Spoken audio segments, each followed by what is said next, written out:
Moi je suis à la com du B2, d'accord. On a commandé des pizzas au restaurant universitaire. Aujourd'hui j'ai eu... Le cours de business simulation a été annulé. Donc j'ai eu Financial Analysis, analyse financière et contrôle de gestion. Sympa, Eval en contrôle de gestion, analyse financière, on a continué la partie return on equity, return on assets, return on investment, return on X trucs. Si c'est intéressant, je peux essayer de banaliser ça, d'expliquer plus rapidement. J'ai peur que ce soit pas toujours hyper intéressant et pertinent dans ce qu'on fait, mais si ça intéresse, n'hésitez pas à me le dire en commentaire et j'essaierai d'en parler un peu plus longuement. Pour l'heure, dîner, pizza. Ensuite, je vais aller à la salle, certainement. Et ce soir, il y a une rap party, je pense pas y aller. J'irai probablement au Before avec mes amis. Parce qu'il ne reste plus qu'un mois, mine de rien, ensemble. Puis après, voilà, ça fait déjà 1 minute.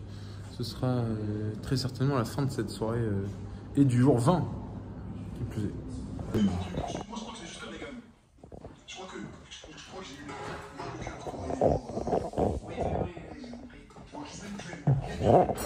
Voilà, on a eu Émerge, c'est le programme d'entrepreneuriat de 16h à 18h. On s'est bien avancé. J'ai mis l'eau à bouillir. Toujours dans le jour 21, je pense que je ferai un condensé. Alors, je ferai le jour 22, mais je vais parler du jour 21. On a eu analyse financière, un cours d'analyse financière. Qu'est-ce qu'on a eu d'autre? Ben, c'est tout. Et là, ce matin, j'ai eu un cours, j'ai eu un quiz en entrepreneuriat et innovation.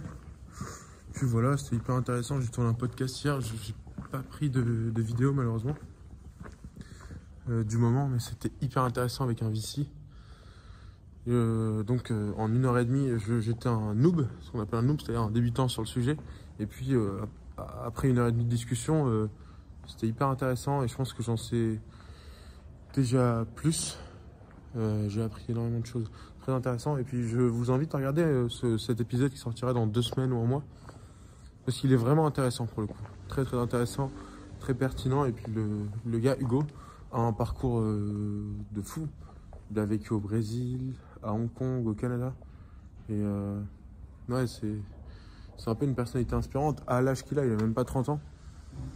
Et il travaille dans un VC, donc un venture capital. Il est early stage tech investor.